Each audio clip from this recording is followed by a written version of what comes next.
할렐루야. 오랫동안 미국의 메이저리그에서 자칭 지상 최고의 투수라고 불린 분이 있습니다. 이분의 이름은 바로 클레이턴 커쇼입니다. 클레이턴 커쇼는 사이영상을 무려 3번이나 수상하고 미국의 투수로서 받을 수 있는 거의 모든 상을 다 받았습니다. 당시에는 세계 최고의 연봉을 받았습니다. 물론 지금은 88년생으로 우리 나이로 이제 38살, 만 한 37살 정도가 되었기 때문에 이제 은퇴할 나이가 되었습니다. 지금은 매년 이렇게 연봉을 다시 재협상을 하고 또 그의 실력도 예전만 같지는 않습니다. 현재 매년 그의 연봉은 약 한 108억 원 정도가 됩니다. 물론 옛날에 10분의 1도 되지 않습니다만 여전히 그는 한 번도 흔들리지 않는 삶의 중심을 잡고 살아가는 신실한 그리스도인입니다. 2013년 그가 쓴 바로 지금 여러분들이 보시는 커쇼의 Arise라는 책에 보면 이 젊은 정말 이 시대 그리스도인이 어떻게 삶의 중심을 잡고 살아가고 있느냐를 잘 알 수가 있습니다. 그는 텍사스 출신입니다. 10살 때 부모님이 이혼을 했습니다. 다행스럽게도 어머니가 신실한 그리스도인으로 어릴 때부터 이 아이에게 인생이 무엇인가를 가르쳐주고 또 커쇼에게 늘 너는 어떤 경우에 있어서도 하나님의 기쁨이 되라고 하는 그러한 신앙의 교육이 있었습니다. 그가 이제 중학생, 고등학생, 청소년기를 보내면서 학교에서 아주 예쁜 아가씨를 만납니다. 그 아가씨의 이름은 앨런 멜슨입니다. 지금의 아내입니다. 하지만 다행스럽게도 그가 만났던 이 여자친구 역시 집안이 신실한 그리스도인이었고 정말 자기의 남자친구를 자기의 두 사람의 관계도 그렇고 늘 경건한 삶과 믿음의 삶에 대한 이야기들을 많이 나누었습니다. 그는 고등학교 때부터 이미 미국 전역에 소문난 투수가 되었고 2006년에 바로 LA 다저스에 입단을 하고 세계적인 지상 최고의 투수로 근 12년을 보내었습니다. 그는 이 커쇼의 어라이즈의 책에 보면은 이런 문구가 나옵니다. 나와 아내는 그리스도인입니다. 당연히 기독교인의 눈으로 세상을 이해하려고 합니다. 예수님에 대한 믿음으로 세계를 이해하면 그때부터 모든 게 달라 보입니다. 세상을 보는 눈이 변화되면 인생에서 돈과 지위가 전부가 아니라는 사실을 깊이 깨닫게 될 것입니다. 하나님과 친밀한 관계를 갖고 그 안에 머물 때 가장 큰 기쁨을 느끼게 되고 인생의 깊은 의미를 발견하게 됩니다. 그리고 이 땅에 내가 누리는 모든 선물은 하나님의 선물이며 저는 선한 청지기가 되기 위해 노력했습니다. 저는 이것이 내 삶의 중심을 붙들고 있습니다. 오늘 설교의 제목이기도 합니다. 저는 본문의 내용을 근거로 해서 설교의 제목을 내 삶의 중심을 무엇으로 삼을 것인가, 이것은 바로 미국의 릭 워렌 목사의 목적이 이끄는 삶이라고 하는 세계적인 베스트셀러가 있습니다. 그 책에 보면 모든 그리스도인들 인생은 중요한 5가지의 질문을 던지며 살아야 되는데 그 중에 첫 번째 질문이 오늘 설교의 제목입니다. 내 삶의 중심을 무엇으로 삼을 것인가?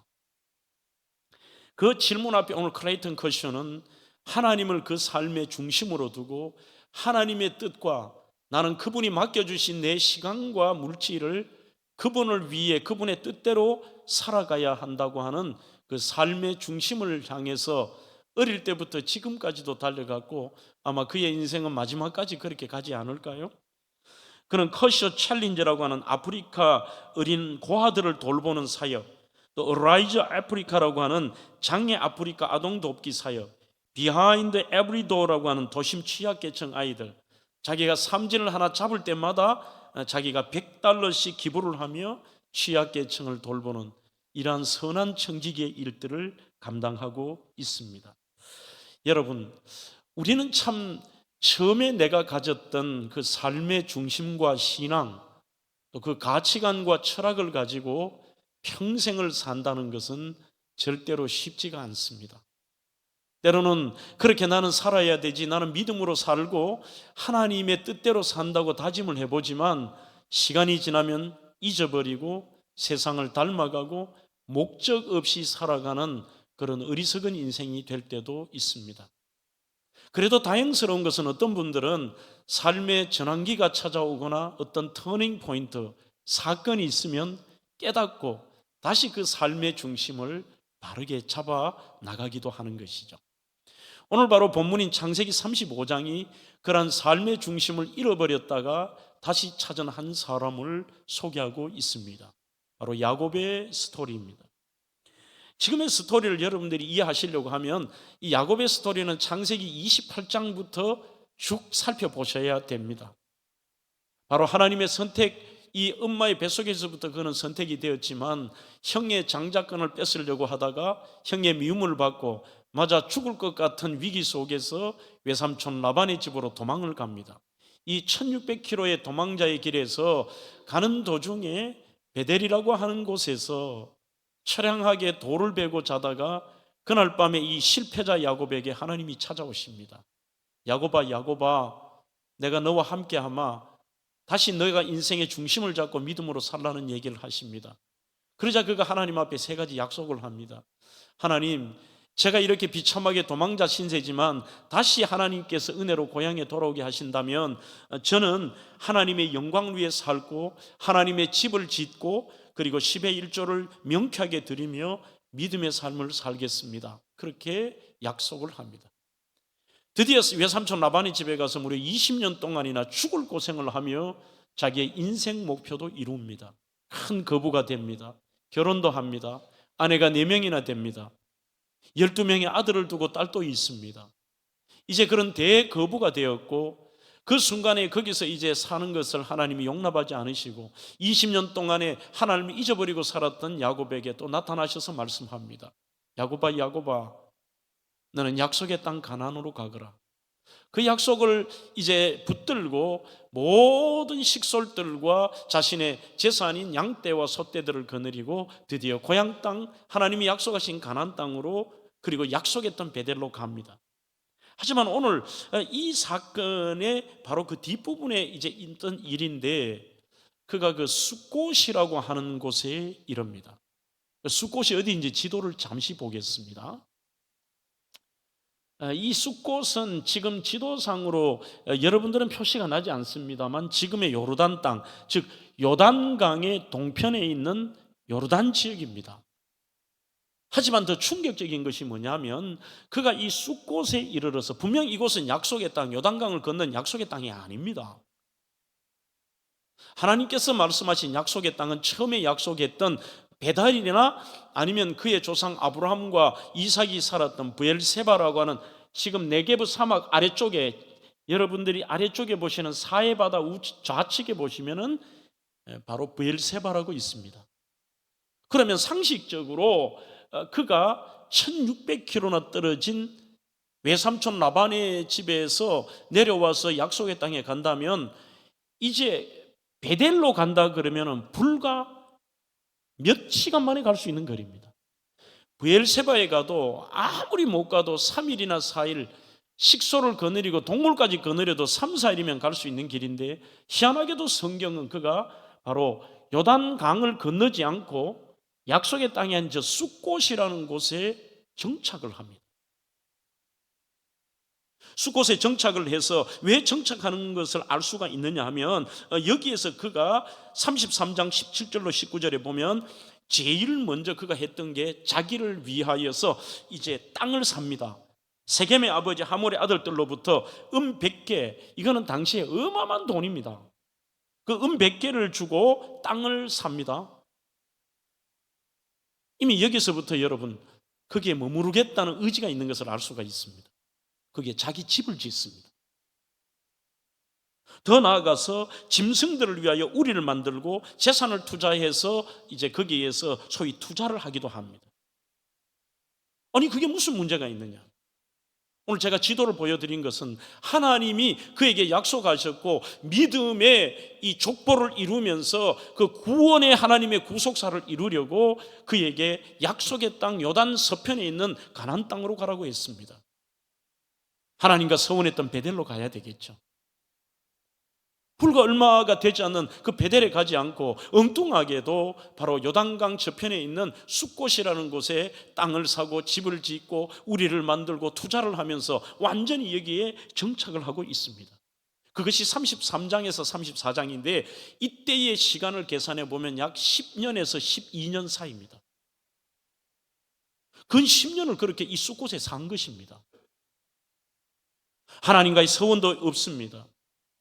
오늘 설교의 제목과 같이 그의 삶의 중심이 하나님의 그 뜻과 약속을 붙들고 주의 뜻대로 살아가는 게 아니라 이제 그 삶이 이제 여유로워져 버리니까 완전히 하나님의 생각, 삶의 목적 모든 것을 잊어버리고 그래 이제 이 정도 되었으면 나도 이제 좀 여생을 보내고 편안하게 지내면 좋잖아. 실제 이 숫곳이라는 땅은 가나안보다는 대단히 목초지도 많고 또 시원한 그늘도 있고 물도 있고 살만합니다. 10년간은 아무 일이 없었습니다. 그렇다고 신앙 다 팔아먹었느냐? 그것도 아닙니다. 기록에 보면 거기에서도 그가 예배를 드렸다고 되어 있습니다. 하지만 그는 형식적 예배입니다. 세상에 집착합니다. 소위 말하는 기도거리도 없습니다. 사람들은 위기를 당하거나 문제가 생기거나 이런 일이 있으면 하나님께 매달리는데 특별한 일이 없고 잘 먹고 잘 살고 집도 짓고 투자했는 것도 이제 수익도 거둬들이고 이만하면 나는 이제 나 그동안 고생 많이 했잖아. 이 정도 살만하잖아. 내가 이제는 좀 여유를 누리며 살아야 되겠다라고 생각하고 있습니다. 하지만 안타깝게도 이 10수년이 지난 어느 날 사고가 하나 터집니다. 바로 딸 디나가 당시에 하몰의 아들 이 세겜이라고 하는 추장의 아들에게 강간을 당합니다. 이유가 뭐냐면 고대의 이 세겜 족속이나 이런 족속은 철저하게 이 우상이 그냥 득실득실할 정도가 아니라 우상의 소굴과 같은 것이고 음란과 추악과 더러운 것의 집합체입니다. 그런데 거기에 놀러를 왜 가요? 아이 쇼핑을 간 겁니다.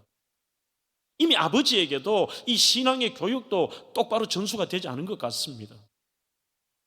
그게 그가 아이 쇼핑 가고 룰루랄라 놀러 갔다가 딸이 추장의 아들에게 강간을 당합니다.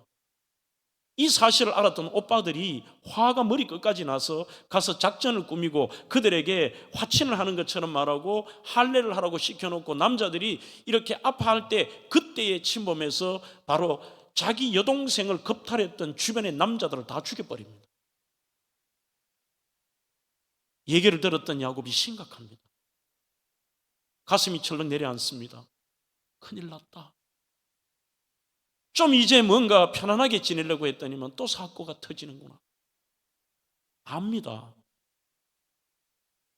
자기 부족의 남자를 다 죽여버렸는데 세겜 족속이 가만히 있을 리 만무합니다. 이게 또 피비린내 나는 전쟁이 일어나겠구나. 얼마나 화가 났던지 자기 아들에게 저주를 퍼부어버립니다. 그 일에 관련된 아들에게 저주를 퍼부으면서 이리와 갔다 그러고 너는 비참하게 살 거라고 저주를 해버립니다. 바로 그 순간입니다. 오늘 설교는 바로 그 시점에 하나님께서 또 야곱에게 나타나십니다. 35장 1절에 하나님이 야곱에게 이르시되 일어나 베델로 올라가서 거기 거주하며 내가 내 형 에서의 낯을 피하여 도망하던 때에 내게 나타났던 하나님께 거기서 제단을 쌓으라 하신지라. 한마디로 하나님께서 또 그에게 생각나게 하시면서 구체적으로 말씀하십니다. 야곱아, 내가 원하는 땅이 아니지 않냐? 약속의 땅 베델로 가자. 그리고 거기서 너하고 나하고 언약했던 네 원래의 네 삶의 중심을 잡아라. 그렇게 말합니다. 이때 35장 오늘 3절에 넘어가면 야곱이 깊은 결단을 하는 모습이 나옵니다. 이 엄청난 사건 앞에 지금 그가 그래, 내가 삶의 중심을 잊어버리고 살았다. 이제 죽어도 그리로 가자.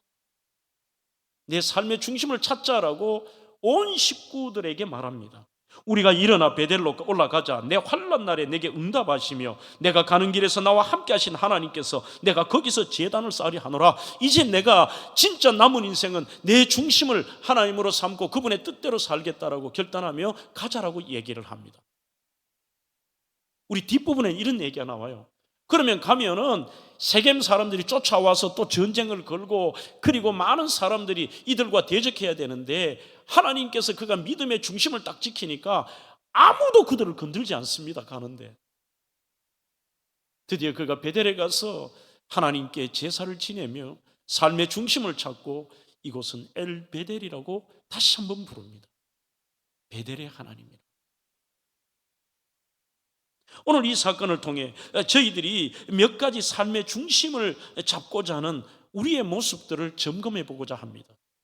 가장 먼저 내 삶의 중심을 바로잡고자 할 때는 삶의 반듯한 하나님의 뜻에 합당한 그 목적에 방해가 되는 것을 우리는 버릴 줄 알아야 됩니다. 기독교는 버림의 종교입니다. 기독교는 내려놓음의 종교입니다. 기독교는 비움의 종교입니다. 제일 먼저 무엇을 그가 비우고 내려놓느냐 하면 2절입니다. 야곱이 이에 자기 집안 사람과 자기와 함께한 모든 자에게 이르되 너희 중에 있는 이방 신상들을 버리라고 되어 있습니다. 그뿐이 아닙니다. 4절에 보면 그들이 자기 손에 있는 모든 이방의 신상들, 자기 귀에 있는 귀고리들을 야곱에게 다 줍니다. 야곱이 그것을 세겜 근처 상수리 나무 아래에 묻고 이렇게 되어 있습니다. 금은 보석 다 빼고, 그러면 여기에서 그들의 손에 있는 이방 신상, 이게 뭐냐 하면은 소위 그 앞에 창세기에 나오는 드라빔이라고 하는 우상입니다. 지금 여러분들이 화면에 보시는 것인데 이것은 일종의 금으로 만든 우상신이고, 됐습니다. 빨리 지우십시오. 네.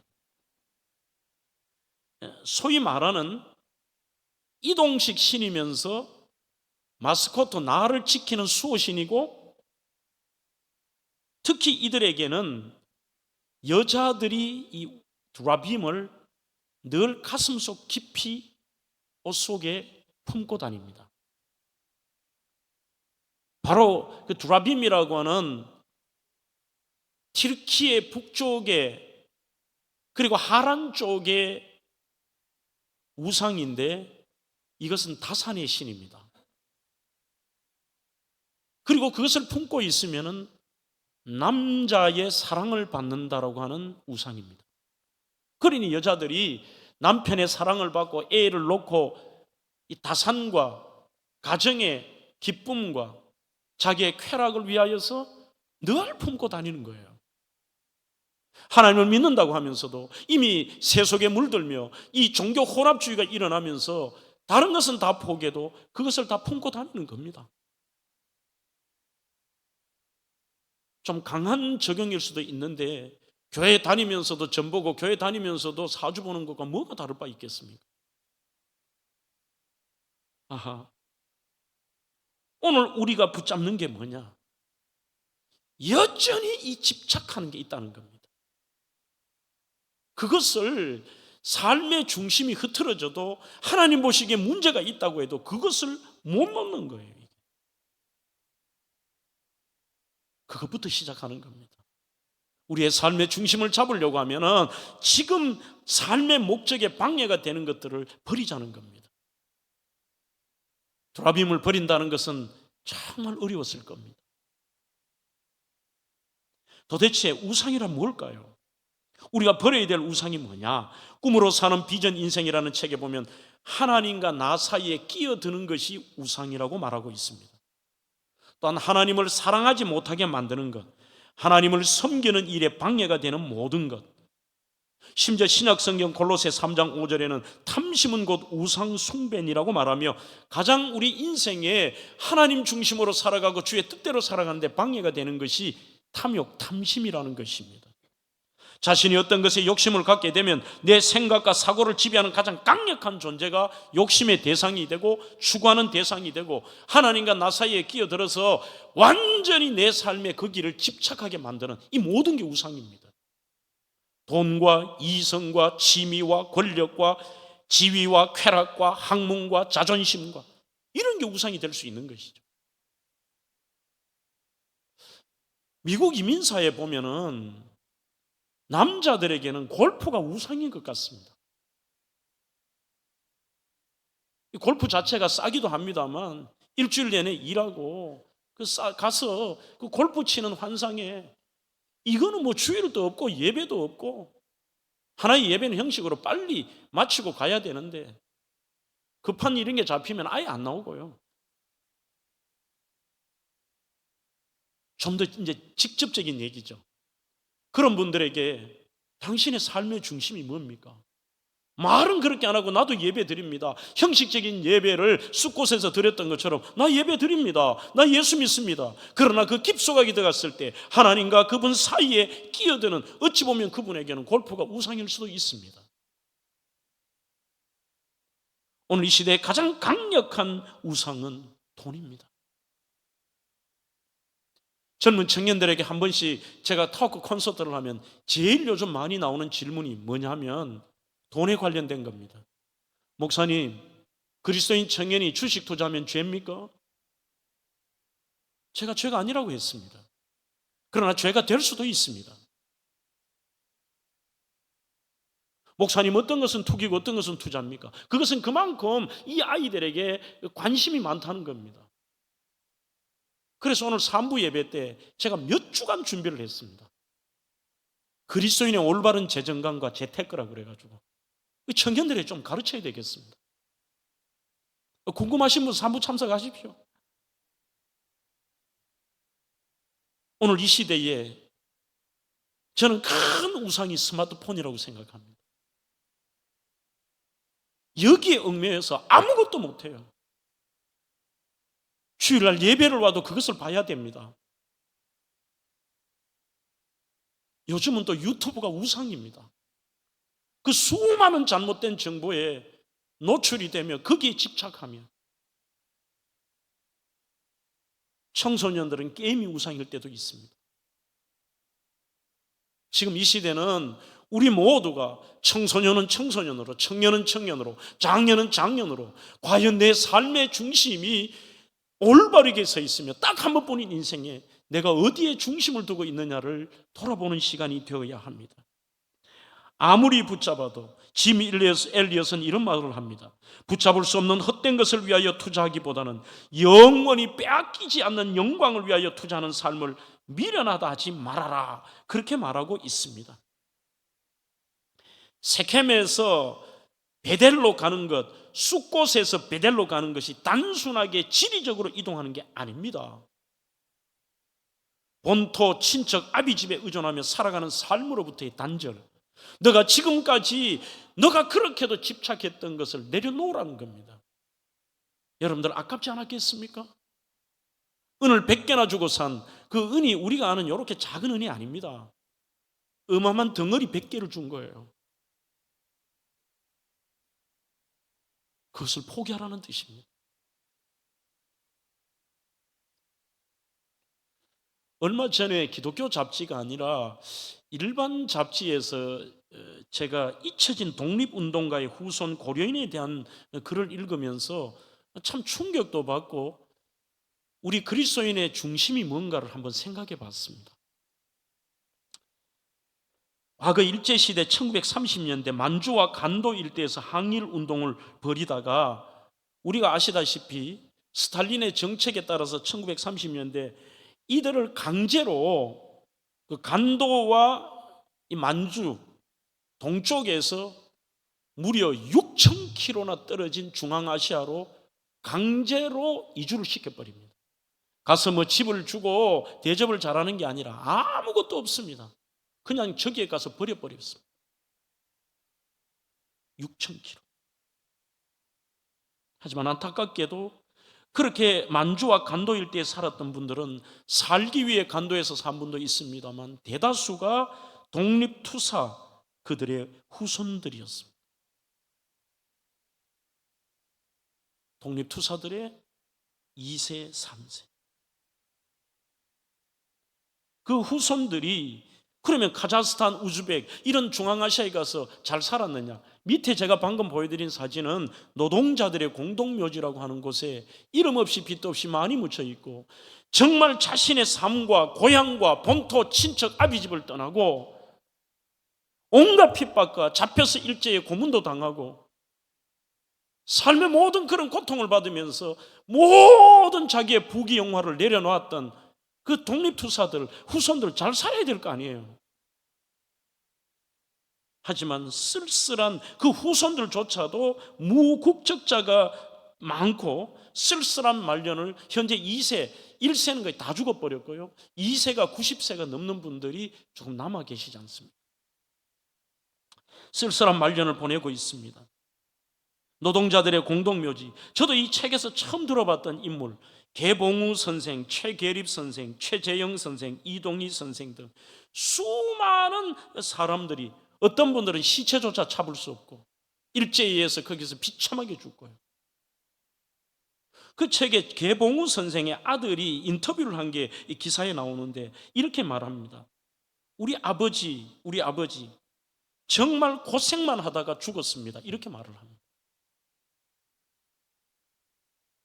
오히려 일제에 친일파에 생활을 했던 많은 사람들은 부귀영화를 누리며 떵떵거리고 살고 2세, 3세, 4세까지도 잘 사는데 왜 이럴까?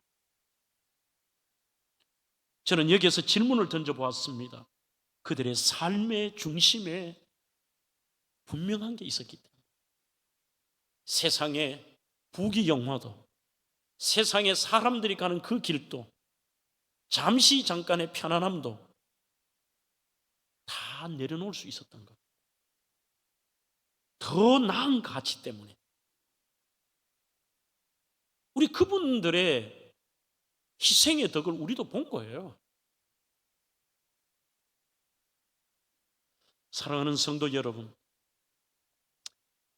혹시나 여러분들의 삶에 이 내려놓으실 게 없습니까?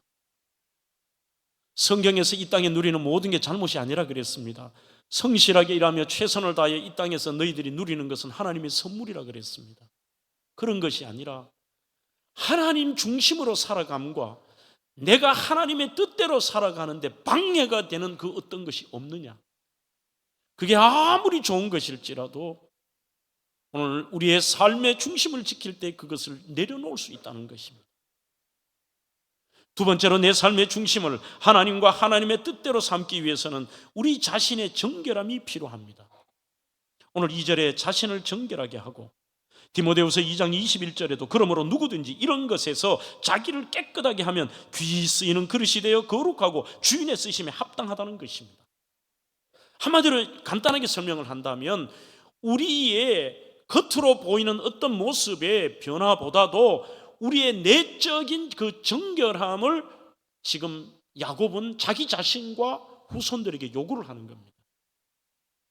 우리 삶의 중심에 하나님의 뜻대로 산다는 것, 이 모습 이대로 아니다. 이것은 아니다. 바꾸자는 것입니다. 루이스 베일리라고 하는 청교도 신학자의 청교도에게 배우는 경건이라 보면, 경건이 뭐냐? 일평생 하나님과 동행하는 게 경건이래요.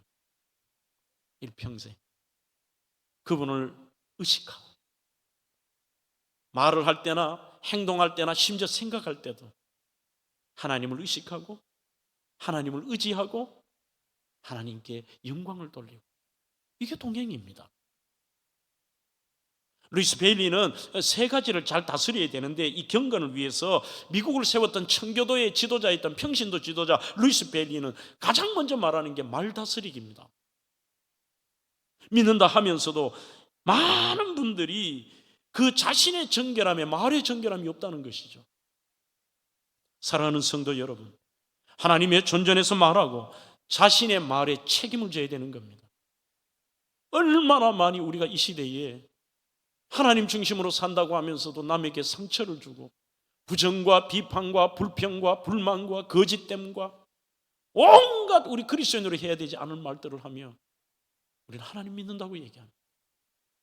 그 중심에 하나님이 없는 것입니다. 두 번째는 행동을 다스리라고 얘기합니다. 경건한 사람과 사귀며 본을 받으라. 선을 행하라. 은밀한 죄를 두려워하라. 하나님의 섭리를 믿어라. 그리고 두려워하지 말아라. 이런 것들이 우리의 행동에 나타나는 것이죠. 그게 경건입니다. 세 번째는 생각을 다스리는 겁니다. 보이지 않는 생각, 나의 입술의 모든 말과 나의 마음의 묵상이, 생각까지도 주께 연락되기를, 연락은 제사요 기도입니다, 원하네. 생명이 되신 주, 반석이 되신 주, 나의 입술의 모든 말과 나의 마음의 묵상이, 내 생각이요. 그러면서 그는 방법까지도 설명을 합니다.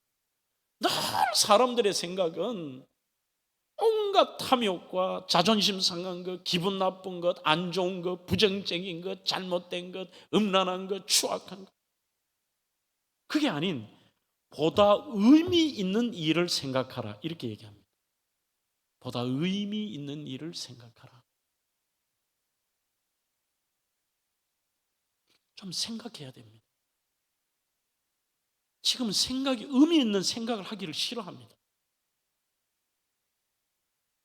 우리의 신앙의 선배들을 보십시오. 어린 아이 때도 의미 있는 생각을 합니다. 내가 어떻게 해서 하나님 영광을 위해 살지? 청소년 때도 내가 어떤 길을 가서 어떻게 할까? 그리고 철학적인 고민도 하고 신앙적인 고민도 하지만 지금은 의미 있는, 보다 의미 있는 생각을 하려고 하지 않아요. 이런 얘기가 있지 않습니까? 초등학생들에게 선생님이 이렇게 문제를 냈습니다. 부모님이 왜 우리를 사랑하실까요? 질문을 했습니다. 부모님이 왜 우리를 사랑하실까요? 그러자 어떤 아이가 답을 썼습니다. 그러게 말입니다. 생각 안 하는 거예요. 당연한 줄 알고 아무 생각 없는 거죠. 아무 생각 없이. 이것은 일반 책에서 오늘 제가 여러분들에게 소개는 하지 않겠습니다.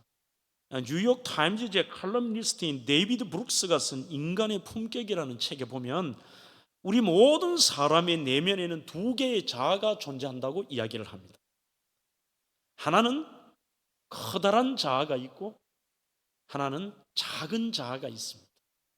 이 빅 미가 있고 리틀 미가 있는데, 커다란 자아는 소위 말하는 겉으로 드러나는 폼나는 납니다. 이 시대가 그렇습니다. 지금 시대는, 과거에는 고귀한 가치를 추구한다면 지금은 겉으로 보이는 물질적 풍요와 개인의 능력과 성취를 중요하게 여긴다는 겁니다. 저 사람 뭘 이뤘느냐, 내가 뭘 했느냐, 과대 포장합니다. 야, 저 사람은 어느 대학을 나왔고, 저 사람은 돈을 이만큼 모았고, 저 사람은 이 정도 위치에 있고, 이 사람은 이 정도 지식이 됐고, 저 사람은 박사고. 그러니 날마다 이 땅에 이 커다란 자아는 남보다 내가 나아야 된다라고 하는 그 강박관념을 가지고 살아요. 무한 경쟁 시대. 이 겉으로 드러나는 이거라는 거죠. 하지만 이 데이비드 브룩스가 얘기하고 싶었던 게 뭐냐? 진짜 우리의 인생의 중심을 잡아야 되는 것은 이 커다란 자아를 쫓아가서는 안 된다는 겁니다. 정말 중요한 것은 little me입니다. little me. 이 작은 자아는 뭐냐? 스스로가 연약하고 결함 있는 존재로 생각하며, 우리 신앙인으로 말하면 전적으로 하나님을 의지하고, 이 작은 나는 보이지 않는 나입니다. 진리에 단순하게, 또 순종하고 헌신하고 희생하고 사랑하고 겸손하게 배워야 됩니다. 한마디로 커다란 자아는 나의 자랑하고 싶고 드러내는 이력서와 같다면, 작은 자아는 표현이 좀 그렇습니다만 장례식의 조문과 같다, 이렇게 말할 수 있습니다.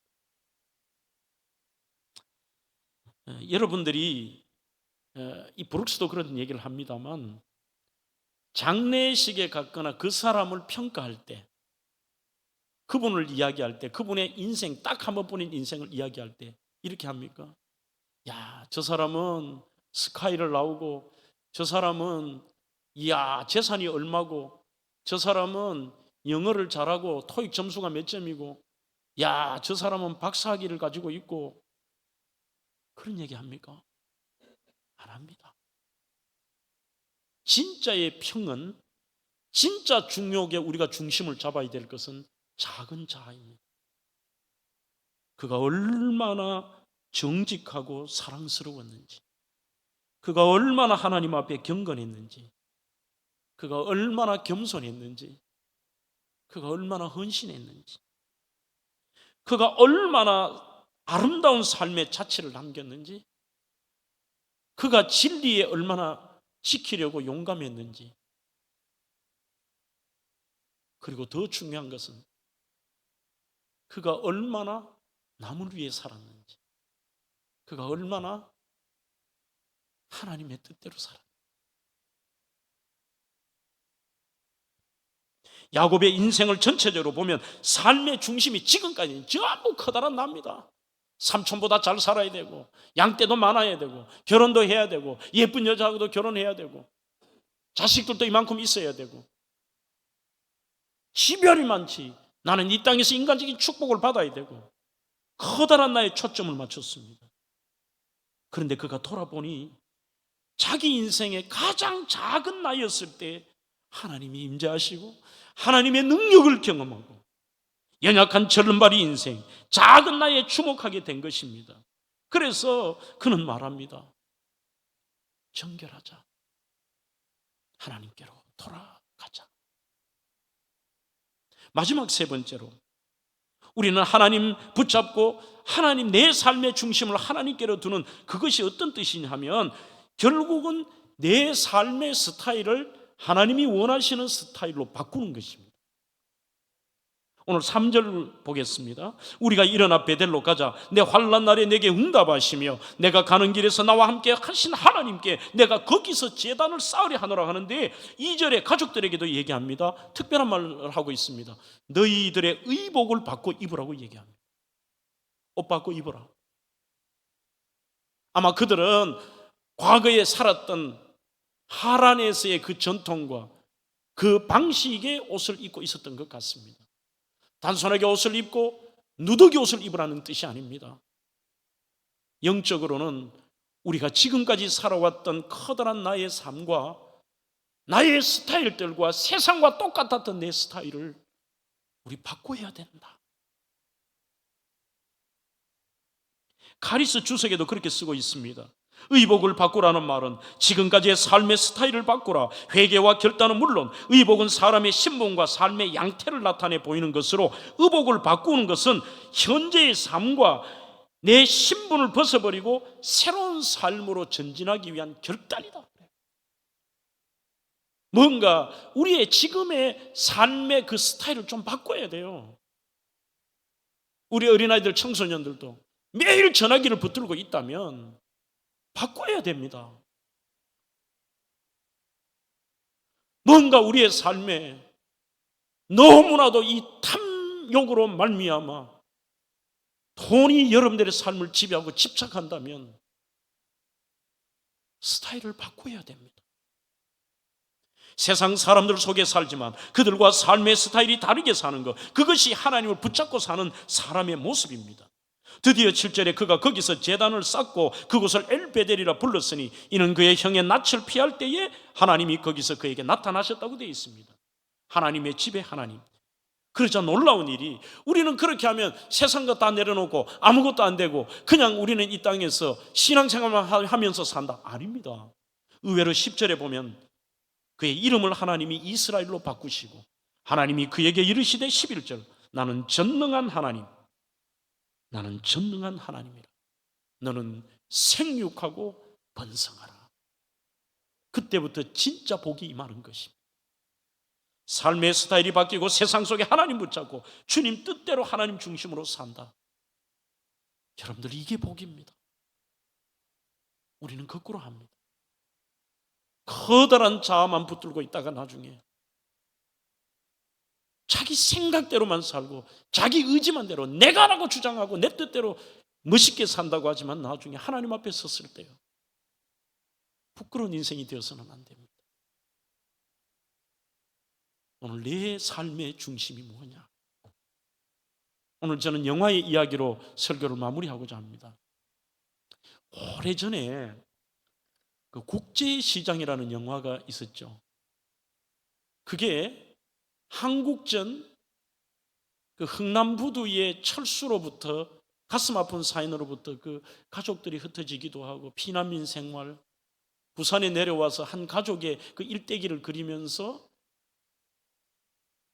정말 그 맞이인 형이 아버지는 넘어오지를 못하고 배를 타지 못하고 그 아들에게 사명을 줘요. 얘야, 네가 이제는 엄마와 동생들 책임져야 돼. 부탁한다. 평생을 그 형이 그 삶의 중심이 흐트러질만도 한데 흐트러지잖아요. 그것만은, 그 삶의 중심은 동생 때문에 자기 공부하는 거 포기하고 심지어 더 많은 돈을 벌어서 가족을 살려야 된다고. 자기가 돈 때문에 부귀영화 누리는 게 아닙니다. 월남전에도 가요. 그 서독의 광부가 되어서 수천 미터 경도에서 죽을 고생도 하고 나중에 몸에 장애도 입지 않습니까? 그런데도 그 끝까지 길을 가고 결국은 동생들이 잘 되고 가족들이 잃어버린 막내 막순이도 찾고 화목하고 손주 놓고, 남들은 그를 향해서 저 별난 노인이라고 얘기하고요. 그 마지막 장면이 대단히 제 마음에 오래 남아 있습니다. 야, 평생을 이렇게 살기 쉽지 않은데 청년기도 한번 변화가 올 거고 좀 살면 사람의 마음이 변하는데 늘 그 마음에는 똑같은 중심. 그 마지막 가족들이 모여서 이렇게 파티를 하는데 혼자 조용하게 가서 아버지 그 사진 앞에서 이렇게 얘기해요. 아버지, 저 약속 잘 지켰지에? 그래요. 막순이도 찾았고요. 저 이만하면 잘 살았지에? 그래요. 이게 여러분들 우리 그리스도인이 가야 될 길입니다. 때로는 우리 삶들이 내려놓아야 될 것도 있고 세상과는 삶의 스타일이 다르지만 최소한 하나님 앞에 섰을 때 저는 목사로서, 여러분들은 하나님의 자녀 그리스도인으로서 하나님, 저 한 번뿐인 인생 하나님과 약속 지켰지에? 완벽하지는 않지만 하나님, 저 이만하면 잘 살았지에? 이게 여러분들 성공한 인생 아니에요? 사랑하는 성도 여러분, 여러분들은 현재 삶의 중심에 무엇을 놓고 사십니까? 오늘 야곱의 이 터닝 포인트로 우리의 자신을 돌아보고 하나님 앞에 섰을 때 그래도 이만하면 잘 살았지라고 말할 수 있는 저 자신과 모든 대명의 성도들이 되기를 주의 이름으로 축원합니다.